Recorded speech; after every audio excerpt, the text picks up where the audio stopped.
Doctor Iqbal ने जब आज़ादी की मुहिम चल रही थी उसने एक शेर बोला था, लिखा था, एक नज़म लिखी, बहुत इम्पॉर्टेंट है वो। उसने लिखा था, न समझोगे तो मिट जाओगे या हिंदुस्तान वालों, तुम्हारी दास्तां तक न होगी दास्तानों में। आज जहाँ अपील होती है वही, न समझोगे तो मिट जाओगे या ओबीसी वालों, तुम्हारी भी दास्तां ना होगी दास्तानों में। अगर आज नहीं समझोगे तो मुश्किल हो जाएगा। इसलिए भाइयों से करीम आई है जहाँ पर सबसे निवेदन है कि पढ़ाई की तरफ ध्यान दो, अपने बच्चों को पढ़ाओ। एक ही चाबी है डॉक्टर अम्बेडकर ने लेकर, डॉक्टर साहब ने बोला था कि चाबी, ताला चाबी से खुलता है, तो चाबी क्या है, वो है तालीम। जब तक तालीम नहीं होगी ये ताला नहीं खुलेगा, जो बंद किया हुआ है हमारे लिए ये नहीं खुलेगा। चाबी पैदा करो, चाबी बनाओ। धन्यवाद आपका सबका, थैंक यू। साथियों, इस वक्त मैं प्रजापति सभा में हूं और एक नाम ऐसा जिस नाम को आज भी गुमनामी में देखा जाता है। वैसे तो जब से हम काम कर रहे हैं पिछले 1 साल से, बड़े सारे नाम हैं जो गुमनामी में छुपे हुए थे, जिन्होंने बहुजन समाज के लिए वो काम किया है जिस काम को शायद ही भुलाया जा सकता हो। लेकिन उन महापुरुषों के, उन बहुजन नायकों के नाम गुमनामी के अंधेरे में क्यों रहे? उनमें से एक नाम जो है वो, इस तस्वीर को आप देखिए, डॉक्टर रत्नापा कुम्भार। ये जो तस्वीर है जो मैं आपको दिखाने जा रहा हूँ, जब भारत का संविधान बन रहा था उस कमेटी के सदस्य थे। ये कितना बड़ा काम किया है, लेकिन बहुजन समाज के लोगों को कहाँ पता है। ये मुबारक है प्रजापति समाज की सभा को और इन लोगों को जिन्होंने आज ये तस्वीर और इनकी हिस्ट्री जम्मू कश्मीर के लोगों के सामने रखने का प्रयास किया है। हमारे साथ जो लोग यहाँ पर जुड़े हुए हैं उनसे बात करना बड़ा ज़रूरी है। सतिया जी से मैं जानना चाहूँगा। सतिया साहब, मुझे एक चीज़ बताइए कि हमारे पास इतने नायक हैं, उन्होंने बहुजन समाज के लिए इतना काम किया, लेकिन ऐसे महापुरुष, ऐसे बहुजन नायक छुपे क्यों रहे? नहीं, छुपे नहीं थे वो, परमात्मा ने बहुत कृपा की थी उन पर। तो जम्मू कश्मीर में पहुंचने में तकरीबन कोई लग ही गया 40-50 साल। बात ऐसे है, छुपे नहीं गए लेकिन छुपाए जाते हैं। देखो ये जहाँ परंपरा है, मैं जहाँ तक कह दूँ कि ये मनुवादियों की परंपरा है कि जो लोग तो ये एक परंपरा है उनकी कि जो लोग उभर कर रहा है दूसरे समाज में, दलित समाज में, ताकि उनकी ज़्यादा वो बात ना चले, वो बढ़त ना बने, ताकि उनका जो पिछड़ा समाज है उनको जानकारी ना हो। तो ये उनकी एक पॉलिसी रही है। अलबत्ता हालात बदल चुके हैं, समय बदल चुका है, अब समाज जाग चुका है। जो हमारी हस्तियां देखो, वो उधर कितनी हस्तियां हमने इकट्ठी करके, इससे 4 गुना हमारे पास और भी हैं, लेकिन हम उनको सबको उबार रहे हैं। ये हमारा परम कर्तव्य है कि हम मेहनत करेंगे और जितनी छुपाई गई हैं जानबूझकर पिछली सरकारों ने, जहाँ मौजूदा सरकारें में जो ऐसा कर रही हैं हमारे साथ, हम ऐसा नहीं होने देंगे। हम मेहनत करेंगे, इन लोगों को लाएंगे, इनकी विचारधारा को लाएंगे, ताकि हमारा जो समाज है, पिछड़ा समाज है, आगूकार समाज है, आने वाला समाज है, उनको इस विचारधारा का पता चले। धन्यवाद। इतना ही। मुझे एक चीज़ बताइए सर, कैसे फैसला किया कि इस तस्वीर को सामने लाना है और जम्मू कश्मीर के लोगों को बताना है कि बहुजन समाज के ऐसे नायक हैं जिन्होंने संविधान के लिए काम किया है, बहुजन समाज को हक दिलवाने की जंग जो है वो लड़ी है और उस संविधान में भाग लिया? मैं इसके लिए सबसे मुबारकबाद दूंगा श्री FC सतिया, हमारे जनरल सेक्रेटरी हैं प्रजापति सभा के, जिन्होंने ये खोज की है। डॉक्टर रत्नापा कुम्भार की खोज की है, संतराम BA की खोज की है, और भी हम इस खोज में लगे हुए हैं कि जो हमारे काबिल लोग जिन्होंने देश की भक्ति में काम किया है, समाज के लिए काम किया है, उनको हम उभारें, उजागर करें, ताकि समाज की आने वाली पीढ़ी को पता चले। डॉक्टर जे रत्नापा कुम्भार का जो जहाँ तक तल्क है, he was too much educated person और he was one of the member of the drafting Indian constitution drafting committee के मेंबर थे, and he was elected member of the राज्य सभा and he became the also क्या नाम इसका क्या कहते हैं, पद्मश्री अवार्ड भी इनको मिला हुआ है, और ये मिनिस्टर भी रहे हैं, फूड एंड सप्लाई के मेंबर भी रहे हैं during the regime of doctor Pandit Jawaharlal Nehru. तो हमारी ये कोशिश है कि जो भी लोग हैं इनकी एक गैलरी बनाएंगे, जो लोग हर समाज के, OBC समाज के, क्या वो विश्वकर्मा समाज हो, प्रजापति समाज हो, सैन समाज हो, चिऊर समाज हो, जिनके भी लोग हैं जो अच्छे अच्छे लोग हैं इनकी एक गैलरी बनाएंगे और उजागर करेंगे ताकि आने वाली पीढ़ी को पता चले। कटारिया साहब हमारे साथ हैं। कटारिया साहब पद्मश्री अवार्ड से नवाजे गए, मिनिस्टर भी रहे, लेकिन बदकिस्मती समझेंगे इसे या क्या समझेंगे कि ये छुपे रहे, समाज सामने नहीं ला पाया? खैर दूसरों से उम्मीद क्या रखेंगे जब अपने लोगों को सामने नहीं?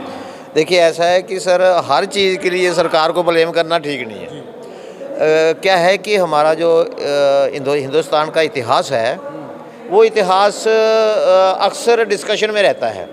कोई कहता है ये चीज़ थी तो ये गलत है, ये होनी चाहिए, ये नहीं होनी चाहिए।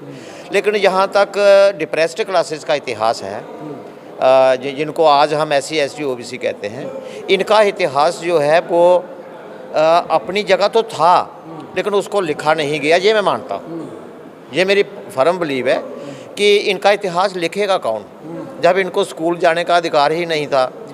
तो फिर कोई पढ़ेगा नहीं, जब पढ़ेगा नहीं तो विद्वान नहीं बनेगा, लेखक नहीं बनेगा, तो लेखक नहीं होगा तो लिखेगा कौन? किसी का कोई दूसरे का इतिहास नहीं लिखता। जब भी कोई कलम उठाता है वो अपने समाज को हीरो बनाता है, अपने इतिहास अपने समाज के हित की बात लिखता है। वो चाहे कोई भी शायर हो, चाहे वो लेखक हो, वो इतिहासकार हो, कोई भी हो। तो इस तरह से हम लोग शिक्षा से या फिर संपत्ति से तो महरूम हुए, लेकिन हम अपने इतिहास से भी महरूम हो गए। तो हमारा इतिहास जो है अब थोड़ा थोड़ा, क्योंकि अब ये जातियाँ जो डिप्रेस्ड क्लासेस हैं ये भी थोड़ा पढ़ लिख के एडवांस हो रही हैं, अब इनको भी समझ आ रही है कि हमारा इतिहास तो यार वहाँ पढ़ा है, वहाँ पढ़ा है। तो वो ये अपना इतिहास समझ लो एक किस्म का मिट्टी से निकाल के उसको सामने ला के अपने समाज के सामने ला रही हैं। और अच्छी बात है, हर समाज को हक है कि वो अपना जो इतिहास है, जो इतिहास के मतलब समय की धूल में दब चुका है, उसको बाहर निकालेंगे। और ये जो परंपरा है या ये जो एक क्रम है, ये मैंने सब बरादरियों को अपील की है कि धार्मिक सत्संग कम करो, लेकिन अपने जो महापुरुष हैं उनको मिट्टी से निकालो और उनके फ़ोटो लगा के उनकी जीवनी अपनी जनरेशन को बताओ कि ये है तुम्हारा असली इतिहास। तो इसलिए ये सिलसिला जो है ये सभी सभाओं में होगा, ये सैन समाज में भी होगा, विश्वकर्मा समाज में भी होगा, ये बाजीगर बरादरी में भी होगा, हर एक बरादरी में ये उनका अपना इतिहास जो है वो निकाला जाएगा। और मैंने ये भी सुझाव दिया है कि एक यहाँ पे प्रजापति लाइब्रेरी होनी चाहिए, उसमें अपना इतिहास जो है वो लिख के रखो ताकि आने वाला कोई भी बंदा आपको विज़िट करे तो वो किताबें उठा के पढ़े, तो फिर ये सिलसिला जो है वो परफेक्ट बनेगा। तभी जो है वो बरादरी हमारी जो है बाकी एडवांस कौमों के साथ फिर मुकाबला कर पाएगी। जिस कौम का इतिहास नहीं होता वो कौमें अक्सर मिटा दी जाती हैं या इतिहास मिट जाता है। तो सतिया जी, ये आपको एक मुबारक है। आपने कैसे ढूंढा और कितनी मेहनत की इन्हें ढूंढने के लिए? क्योंकि आपने ये कहा है कि 40 से 50 साल लग गए, उसके बाद जम्मू में आज पता चला। देखिए, जैसे ये कारोबार संभाला सभा का, तो कोशिश की मैंने कि इस रियासत से बाहर जाओ। बाहर जाने से जहाँ महाराष्ट्र तक चले गए, पूरे हिंदुस्तान में घूमे अपने समाज के लिए। तो उसमें घूमते घूमते हमें ये चीज़ें मिली और हमने ढूंढ कर अपने समाज में लाई हैं। इससे भी बड़ी एक वो है, ऊपर भी फ़ोटो ले लो, वो सर्वज्ञ कुंभार जी। तो ये भी जब जहाँ आचार्य जी श्रीनगर में जो बैठे, जो उनके साथ आए थे, जो कर्नाटक से आए हैं, वो भी कर्नाटक से आए, ये भी कर्नाटक से आए, ये भी हमने लाकर अपने समाज में रखा है। तो ये कोशिश कर रहे हैं कि जो चीज़ें हमसे लुप्त हो चुकी हैं उनको हम आहिस्ता आहिस्ता इतिहास को फरोलेंगे और फरोल कर समाज के सामने लाएंगे। मेरे सीनियर जी बैठे हैं। सर, नाम बता दीजिए। जीत सिंह संगोत्रा सर, मुझे एक चीज़ बताइए कि महापुरुषों को ढूंढना और उनकी विचारधारा को लेकर चलना कितना ज़रूरी है अब इस समय में? इस समय मैं ये समझता हूँ कि यह बहुत ही ज़रूरी है।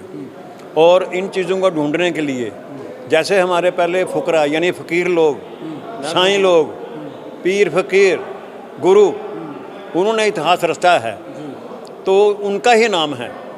हमारे भी सभा से हमारे ये फ़कीर हैं मिस्टर सतिया जी, मैं इनको फ़कीर ही कहूँगा। इन्होंने इसकी खोज की है। पहले सुनते थे किताबों में नाम, जो यहाँ पर महापुरुषों की तस्वीरें रखी हैं, इनके स्वरूप रखे हैं, इनका नाम सुनते थे। लेकिन खोज करने से हमें और ज़्यादा इनके बारे में जानने का मौका मिला, हमारे ज्ञान में इजाफा हुआ। मैं ये समझता हूँ कि ये हमारे गुरु पीर हैं जिन्होंने एजुकेशन को लाया हिंदुस्तान में। सबसे पहले आपको पता ही है कि सावित्रीबाई फूले, जब लड़कियों को स्कूल में जाने का अधिकार ही नहीं था और इन्होंने ही हिम्मत करके सबसे पहला स्कूल खोला, है ना। तो इसलिए अब इसकी ज़्यादा ज़रूरत इसलिए है कि आज भी जो सिलसिला चल रहा है, अब उसके लिए एजुकेशन की ज़रूरत ज़्यादा है। क्यों ज़रूरत ज़्यादा है कि हमारे जो हकूक़ हैं वो हमें कैसे मिलेंगे। हम पढ़ेंगे, स्कूल में जाएंगे, कॉलेजों में जाएंगे, लॉ पढ़ेंगे, कानून पढ़ेंगे, देखेंगे वहाँ पर क्या क्या है हमारे लिए। अगर हमें यही कहा गया भाई जाओ भाई नाई वही जामता ही करते रहे, लोहार तरखान जो है लकड़ी लोहे का काम करता रहे, कुम्हार जो है वो मिट्टी के बर्तन बनाता रहे, स्कूल की तरफ जाए ही ना, भाई जब तक वो स्कूल की तरफ जाएगा नहीं उसको ज्ञान कैसे मिलेगा, तालीम कैसे हासिल करेगा। वो तालीम हासिल नहीं करेगा तो इन कुर्सियों तक कैसे पहुंचेगा जहां पर ये लोग विराजमान हैं। मैं ये एक कारण है कि समाज सत्ता में काबिज नहीं हो पाया, समाज शिक्षा के क्षेत्र में आगे नहीं बढ़ पाई, ये कारण। मैं ये कह रहा हूँ जैसे भी पहले जब हम छोटे छोटे थे तब हमें स्कूल में प्रार्थना में ये पढ़ाया जाता था, उठ मुसाफिर भोर भई अब रैन कहाँ जो सोबत है। उठ जाग मुसाफिर भोर भई अब रैन कहाँ जो सोबत है। जो सोबत है वो खूबत है, जो जागत है सो पावत है। मैं ये समझता हूँ आज इसकी ज़्यादा ज़रूरत है, हमें जागने की ज़रूरत है। हमारे बच्चे जो जागें, अगर उनको हमने फिर मिट्टी में ही घुसा के रख दिया तो स्कूल कैसे जाएंगे, वो कैसे तालीम हासिल करेंगे, लॉ की डिग्री कैसे लेंगे, यूनिवर्सिटी में कैसे जाएंगे। वो 8वीं क्लास का बच्चा है हमारा, उसको हमने कहा दिया चलो भाई आप मिट्टी देते हैं हमको, आपको मतलब 15-20 हज़ार लाख रुपया दे देते हैं। अरे भैया इनकी ज़रूरत नहीं है, हमें ज़रूरत है हमारे बच्चों की लाइट, इनकी जो लाइफ है वो ब्राइट हो, हमें रिजर्वेशन मिले। हमारे बच्चों को जो आज तक कुछ नहीं मिल सका है, वो कोई भी सरकार थी, मैं किसी के हक में ना विरोध में बात करूँगा, मैं अपनी बात कहूँगा कि हम लोग जो पीछे रहे हैं इसीलिए रहे हैं कि हम लोगों को मौके नहीं मिले हैं। और जब जब भी मौका मिला है तो ये जो महापुरुष बैठे हैं इन्होंने देश की खिदमत की है, अपनी जानें निछावर की हैं और लोगों को एक मतलब शमा रोशन करके दी है कि उस शमा में भाई थोड़ी थोड़ी बूंद बूंद तेल डालते रहो। काम अब आप लोगों को करना होगा कि क्षमा को जला के रखना होगा। लाइब्रेरी बना रहे हैं, जल्दी तैयार कर रहे हैं, बना रहे हैं, लाइब्रेरी बना रहे हैं, बड़ी जल्दी बना रहे हैं। उसके लिए हमारे पास हॉल है, उसकी बाइफर्केशन करेंगे, कुछ पार्ट स्टोर बनाएंगे, कुछ लाइब्रेरी बनाएंगे। प्रेजेंट्स हमारे थोड़े अस्वस्थ हैं, वो भी आते हैं, तो हमने उसकी डिमार्केशन करके लाइब्रेरी बनानी है। और एक बहुत सेंट्रल लाइब्रेरी जिसका नाम रखा है प्रजापति सेंट्रल लाइब्रेरी, और उसका जिक्र हमारे कॉन्स्टिट्यूशन में भी हमने कर दिया है। I was the chairman of the constitution, I have translated the constitution from Urdu to English. तो वो उसमें सब कुछ हमने मेंशन भी किया हुआ है। लाइब्रेरी बड़ी जल्दी बनाने सबकी डिमांड है, हमारे भाइयों की है, बाहर से भी हमें आ रहा है स्लोगन, तो हम जल्दी ही बनाएंगे। एक भव्य लाइब्रेरी बनाएंगे, कैबिन बनाएंगे, ताकि हम ही नहीं बाहर के बच्चे भी आकर वहाँ पर पढ़ सकते हैं। कोई ऐसी बात नहीं, कोशिश हमारी है लाइब्रेरी बनाएंगे ताकि लोगों को पढ़ा सकें।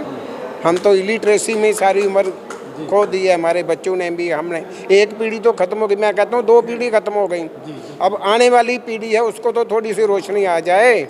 लेकिन क्या बड़ी जल्दी प्रजापति समाज की ओर से यहाँ पर एक लाइब्रेरी का निर्माण किया जाएगा। उस लाइब्रेरी में इतिहास और फ्यूचर में क्या करना है ऐसी किताबों को लाया जाएगा। मैं ये तस्वीर आपको दोबारा से दिखाने जा रहा हूँ। डॉक्टर रत्नाप्पा कुम्भार जो कॉन्स्टिट्यूशन कमेटी के अंदर थे जब कॉन्स्टिट्यूशन बन रहा था, आप समझ लीजिए कि किस तरीके से इन्हें इतिहास के अंधकार में घुमा दिया गया। लेकिन ये समाज और ये लोग बधाई के पात्र हैं कि अपने अंधकार में गुमे हुए उन महापुरुषों को ढूंढ करके ला रहे हैं, जिससे हो सकता है कि आने वाले समय में समाज को इतिहास खोजने की ज़रूरत ना पड़े और समाज को अपने हक लेने के लिए, अपने महापुरुषों से प्रेरणा लेने के लिए इनका इतिहास पढ़ के अपनी लड़ाई लड़ने का एक तरीका समझ में आएगा। आप देखते रहें RTI इंडिया न्यूज़, लोकतंत्र का पहरेदार, ताकि हम पहुंचा सकें आप तक वो खबरें जो नहीं पहुँच रही या फिर जो नहीं पहुँचाई जा रही। धन्यवाद।